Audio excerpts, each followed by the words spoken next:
एका प्रचंड मोठ्या इतिहासात ज्याची नोंद झाली अशा राजकीय परिवर्तनानंतर आपल्या सगळ्यांसमोर आणि आपल्या माध्यमातून महाराष्ट्रातल्या कार्यकर्त्यांना, नेत्यांना आणि तमाम जनतेला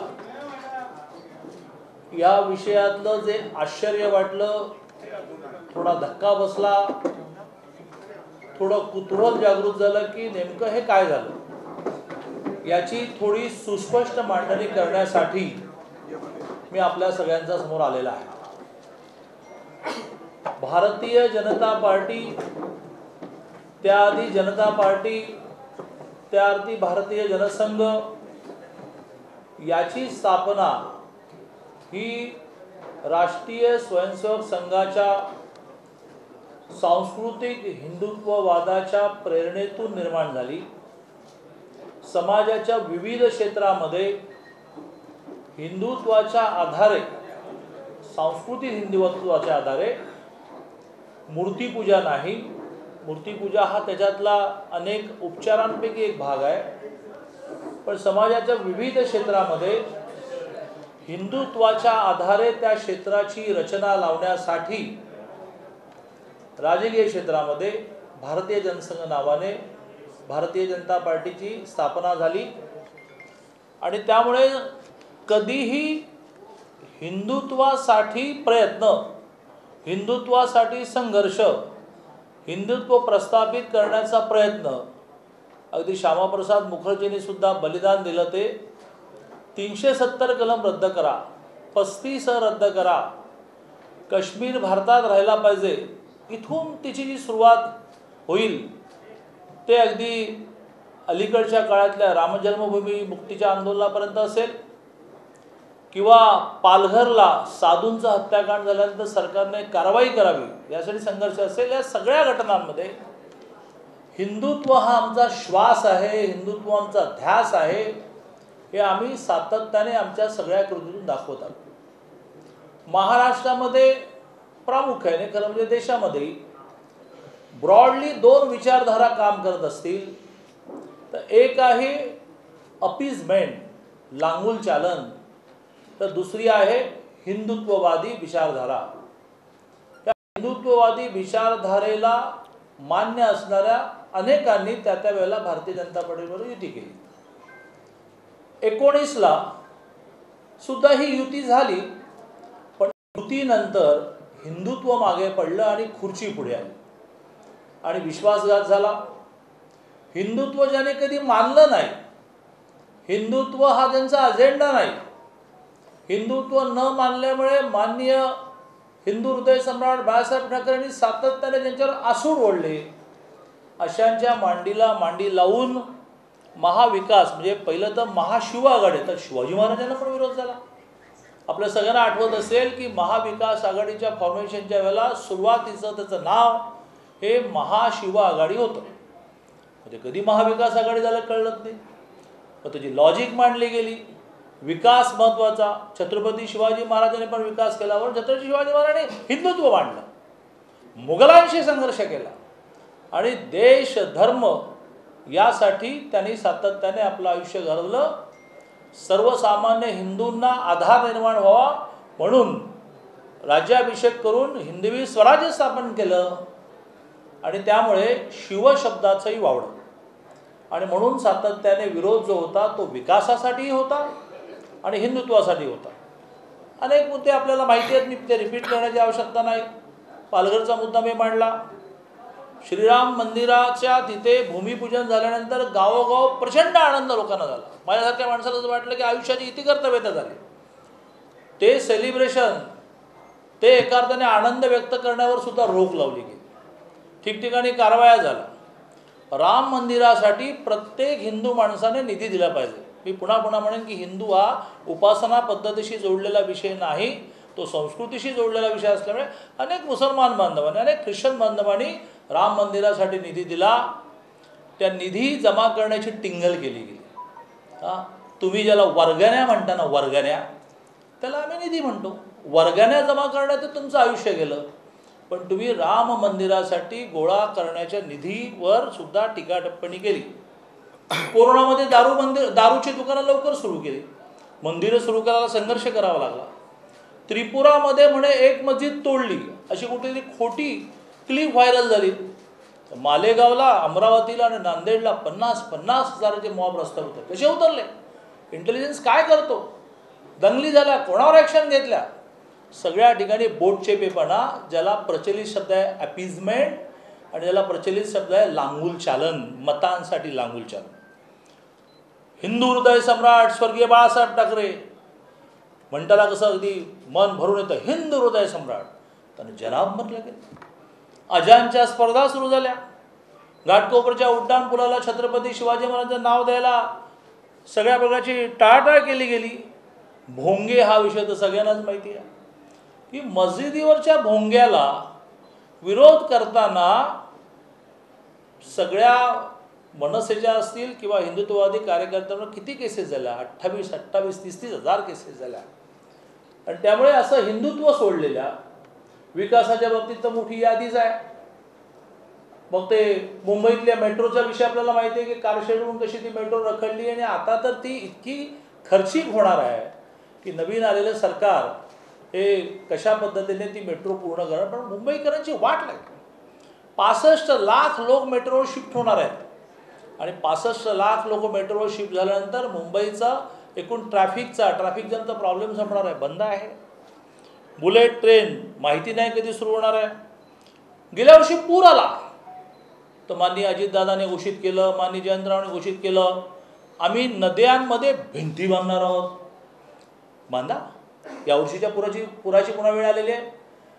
पूर येऊन गेल्यानंतर लोक राजू शेट्टीजी सारखे एका अर्थाने महाविकास आघाडीशी जोडलेले नेते असं म्हणाले की आम्हाला 19चा म्हणजे देवेंद्रजींच्या काळातला GR द्या. अशी मोठी विकासाची सुद्धा यादी सांगते.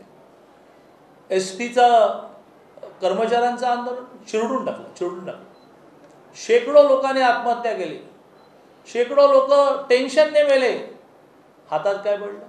कवड्या हातात पडल्या, कवड्या. ओबीसी पॉलिटिकल आरक्षण घालवलं.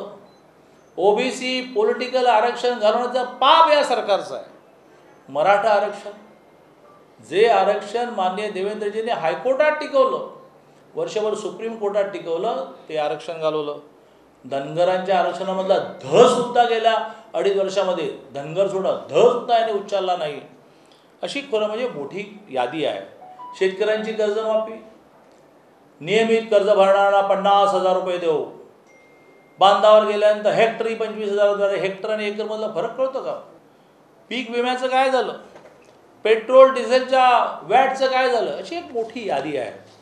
आणि त्यामुळे भारतीय जनता पार्टीने मुळात नव्याने झालेले मुख्यमंत्री, माजी नगरविकास मंत्री, शिवसेनेचे सभागृहाचे नेते एकनाथ शिंदेंनी ज्या वेळेला अस्वस्थ असणाऱ्या आमदारांना बाहेर शिफ्ट करणं सुरू केलं त्यावेळेला प्रत्येक वेळेला आपण आठवा आम्ही हीच ठामपणे भूमिका मांडलेली की हा आमचा अंतर्गत मामला, आमचा काही संबंध नाही. आणि त्यामुळे एकनाथ शिंदेंनी ह्या अस्वस्थतेच्या विरुद्ध उठवलेला आवाज हा त्यांचा इंडिपेंडंट एक्झरसाइज होता. आता त्या इंडिपेंडंट एक्झरसाइजमधून सरकार पडलं. आम्ही वारंवार असं म्हटलं होतं की अंतर्गत कलहाने हे सरकार पडेल. व्हॅक्यूम म्हणजे पोकळी निर्माण होईल. ती पोकळी निर्माण झाल्यानंतर आम्ही विचार करू. आणि त्यामुळे सत्तेची हाव नाही याचं केवढं मोठं उदाहरण. 113, 106 ब्रँडेड BJP, 2 वर्षाच्या 2.5 वर्षाच्या कालावधीमध्ये खूप त्रास देऊनही आमच्याबरोबर राहिलेले 7 अपक्ष सहयोगी, 113 खणखणीत नाणी. आणि मग सहयोगी म्हणजे राज्यसभेला 123 मतं मिळाली आणि विधान परिषदेला 134 मतं मिळाली. 134 आणि 144 मध्ये 10चाच फरक होता. एवढी हेवी मेजॉरिटी BJPची असून सुद्धा आम्हाला हे आपल्या सगळ्यांना सांगायचं आहे की आम्हाला सत्तेचा मोह नाही. आम्ही मुख्यमंत्रीपद मागितलं असतं ते मिळालं असतं तरी एका सामान्य हिंदुत्वासाठी लढणाऱ्या स्वर्गीय आनंद दिघेंच्या शिष्य असणाऱ्या एकनाथजींना आम्ही मुख्यमंत्री केलं. महाराष्ट्राला आश्चर्य वाटलं. भारतीय जनता पार्टीची कार्यपद्धती अशी आहे की देवेंद्रजी माईकवरून घोषित करेपर्यंत आमच्या 5 जणांव्यतिरिक्त 6व्या माणसाला माहीत नव्हतं. पत्रकार अवाक झाले. हा काय त्याग? हा हिंदुत्व शिकवतो.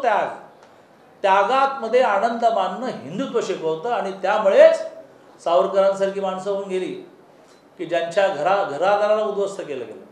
आणि त्यामुळे महाराष्ट्राने काल सत्तेचा मोह आम्हाला नाही, सत्तेचा मोह तुम्हाला, आणि त्यामुळे खुर्चीसाठी मोहापायी तुम्ही हिंदुत्व सोडलं. सत्तेचा मोह आम्हाला नाही, आणि त्यामुळे होऊ शकत होते मुख्यमंत्री तरीसुद्धा हिंदुत्वासाठी आग्रह धरणारे स्वर्गीय आनंद दिघेंचे शिष्य आनंद दिघेने ज्या प्रकारे हिंदुत्वासाठी संघर्ष केला ते शिष्य आपण मुख्यमंत्री केलेले आहेत.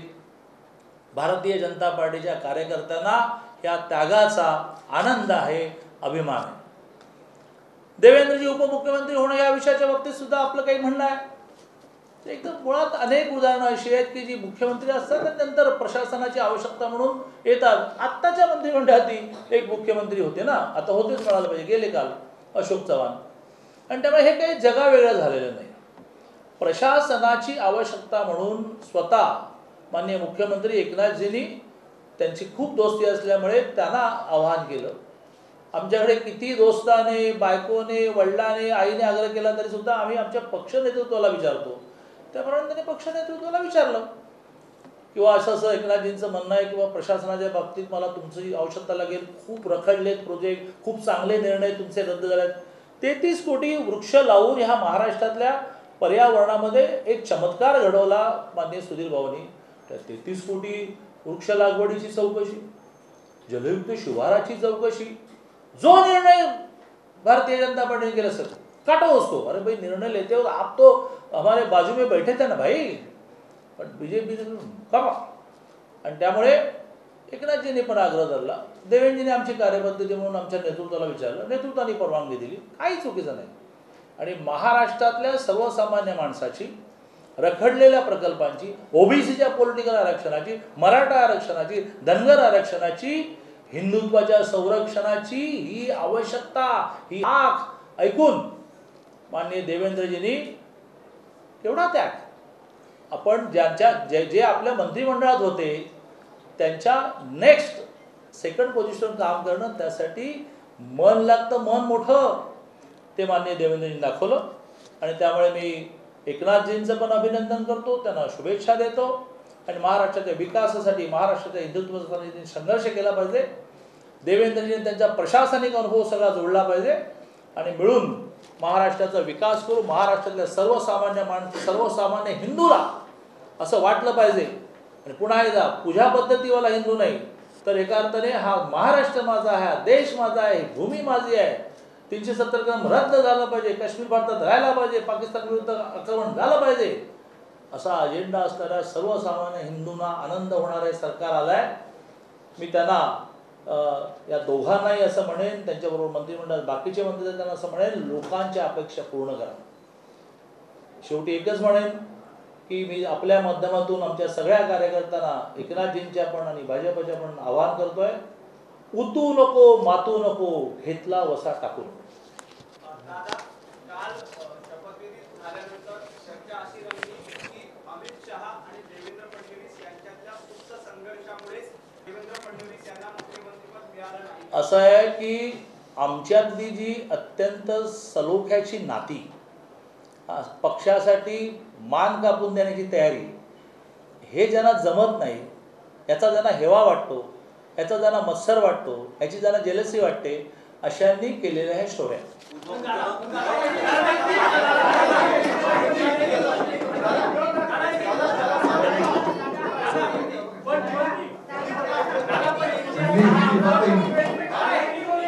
हिंदी हिंदी हिंदी हिंदी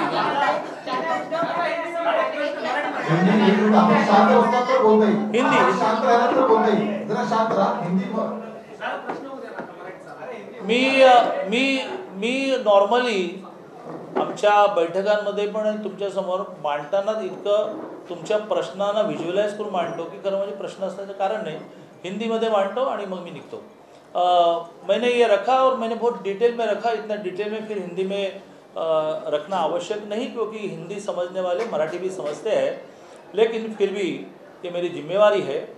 मैंने ये रखा कि भारतीय जनता पार्टी की हिंदुत्व की भूमिका, और हिंदुत्व यानी पूजा पद्धति नहीं, हिंदुत्व यानी सांस्कृतिक राष्ट्रवाद, यह हमने 1925 में शुरू हुए राष्ट्रीय स्वयंसेवक संघ से सीखा। 1947 के बाद राष्ट्रीय स्वयंसेवक संघ ने स्वयंसेवकों को यह कहा कि अलग अलग क्षेत्रों में जाकर अपने संघ विचार के आधार पर, अपने हिंदुत्व के आधार पर उस क्षेत्र की रचना करो। कुछ लोग शिक्षा क्षेत्र में गए, उनका नाम हुआ अखिल भारतीय विद्यार्थी परिषद। कुछ लोग लेबर फील्ड में गए, उसका नाम हुआ भारतीय मजदूर संघ। राज्य के क्षेत्र में आने वाले का नाम हुआ भारतीय जनसंघ। बाद में इमरजेंसी आई, इमरजेंसी के बाद सारे पक्ष एकत्रित आए, भारतीय जनसंघ ने स्वयं को डिसॉल्व किया और बनी जनता पार्टी। फिर झगड़े हुए तो 80 में हुई भारतीय जनता पार्टी, लेकिन विचारधारा वही रही। हिंदुत्व हमारा श्वास है, उसके बिना हम जी नहीं सकते। हिंदुत्व ये हमारा पॉलिटिकल एजेंडा नहीं है, कुछ लोगों का है, कभी हिंदुत्व नहीं, तो यह हमारा लगातार रहा। और 2019 में जब हिंदुत्व के आधार पर, मोदी जी के विकास कामों के आधार पर, देवेंद्र जी के विकास कामों के आधार पर चुनाव लड़े, जीते, और बाद में सत्ता नहीं, इस काम को अफसोस नहीं है, हिंदुत्व को छोड़ा। जिसके कई उदाहरण मैंने बताया कि पालघर में साधुओं की हत्या हुई, क्या किया आपने? अयोध्या में जिस दिन भूमि पूजन हुआ तो लाखों हिंदू को आनंद हुआ, आनंद उत्सव करने वाले लोगों पर आपने कार्रवाई की। मंदिर के लिए चंदा कलेक्ट करने वाले पर टीका टिप्पणी की, ये लोग अपने घर भरने के लिए। अरे घर भरने का तो आपका इतिहास, हमारा इतिहास नहीं है। हम अपना घर बेचकर सामाजिक काम करते हैं।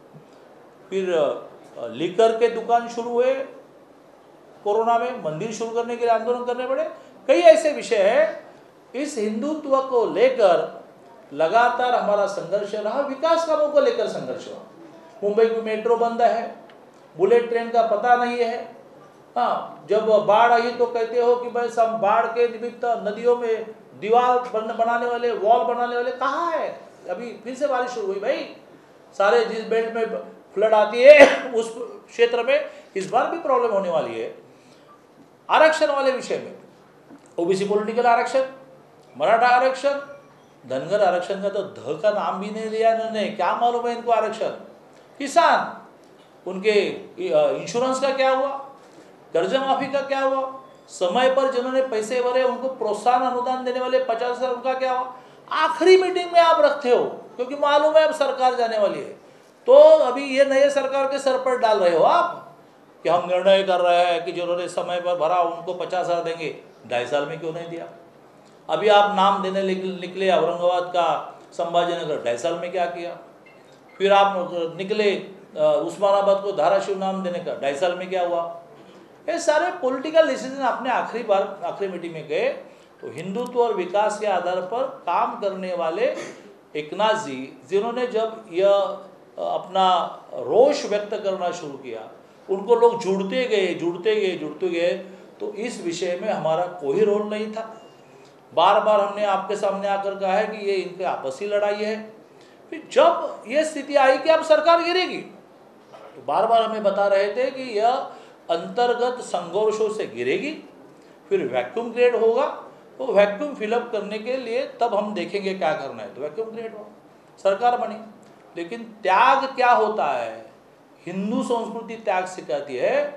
त्याग ये होता है कि 113 अपने एमएलए होने के बावजूद भी एकनाथ जी जैसे, अभी तो आज उद्धव जी ने कहा ये शिवसैनिक नहीं है, अरे वो शिवसैनिक नहीं है, बहुत दिन के बाद पता चला आपको कि शायद बचपन से ही शिवसैनिक है।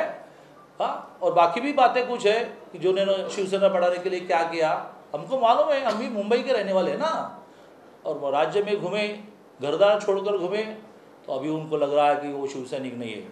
तो ऐसे कट्टर शिवसैनिक, स्वर्गीय बाला साहब ठाकरे जी की ये इच्छा थी, ये सपना था, मैं किसी एक सामान्य शिवसैनिक को करूंगा मुख्यमंत्री। उद्धव जी बने, वो शिवसैनिक नहीं, ऐसे में मन नहीं मानता, सामान्य शिवसैनिक नहीं है। शिवसेना बढ़ाने के लिए उन्होंने भाषण किए होंगे, लेकिन जो पसीना डाला है वो एकनाथ जी जैसे लोगों ने डाला है। इसलिए एक सच्चे शिवसैनिक को हिंदुत्व की जो रक्षा करेगा, स्वर्गीय आनंद दिघे जी का जो शिष्य है उनको मुख्यमंत्री बनाया। लोग आश्चर्यचकित हो गए जब देवेंद्र जी ने अनाउंसमेंट की, तो हम साथ में बैठे 5 लोगों के अलावा सामने 6वें आदमी को मालूम नहीं था। इसको कहते हैं त्याग। देवेंद्र जी उप मुख्यमंत्री क्यों बने? तो कोई ये नया नहीं है, अभी अशोक राव चौहान थे, कितनी बड़ी लिस्ट है। और ये तो उप मुख्यमंत्री बने, तो PWD मिनिस्टर बने, तो PWD मिनिस्टर मेरे पास भी थी, तो मुख्यमंत्री बने और PWD मिनिस्टर रहे। कैसे? तो जरा बड़ा डिपार्टमेंट मांगना चाहिए था, अपने पक्ष में ही आने वाला रेवेन्यू कम से कम मांगने वाला था। तो ये डिप्टी CM बने। जब एकनाथ जी ने कहा अरे भाई इतनी बड़ी जिम्मेवारी मुझ पर दे रहे हो, तो प्रशासनिक अनुभव के लिए आप मेरे साथ चाहिए। देवेंद्र जी ने हमारे नेतृत्व को पूछा, नेतृत्व ने हाँ कहा। ये लोगों की डिमांड थी, ये सर्वसामान्य आदमी की इच्छा थी कि ये सरकार ठीक चले, देवेंद्र जी आपने रहना चाहिए। इसलिए देवेंद्र जी ने जो CM थे, 2.5 साल पहले CM थे, 2.5 साल लोगों के मन में रहने वाले CM थे। गांव गांव में प्रवास करने के बाद लोग बोलते थे कि आपने CM रहना चाहिए। ऐसे व्यक्ति ने डिप्टी CM स्वीकारा। इसके लिए बहुत हिम्मत लगती है, अपने पक्ष पर, अपने नेतृत्व पर निष्ठा लगती है। वो निष्ठा का अनुभव मानने देवेंद्र जी, हमको फख्र है, हमको अभिमान है देवेंद्र जी का कि जिन्होंने इस राज्य के हित के लिए, हिंदुत्व के हित के लिए अपने अहंकार को बाजू में रखा, अपने मान में रखा और स्वीकारा कि और तुरंत काम को लगे। कल गए मंत्रालय में, काम शुरू किया, आज भी शायद अभी मंत्रालय में आया। तो मुझे लगता है कि ये पार्श्वभूमि लोगों में थोड़ा कन्फ्यूजन, प्रेम होने के कारण लोगों का आक्रोश कि ये आपने क्या किया, 113 आपके आप क्यों मुख्यमंत्री देवेंद्र जी को क्यों डिप्टी CM करे। इसलिए मैंने आपके माध्यम से पूरी महाराष्ट्र जनता को यह क्या असलियत है ये समझाने का प्रयत्न किया। जय हिंद, जय महाराष्ट्र।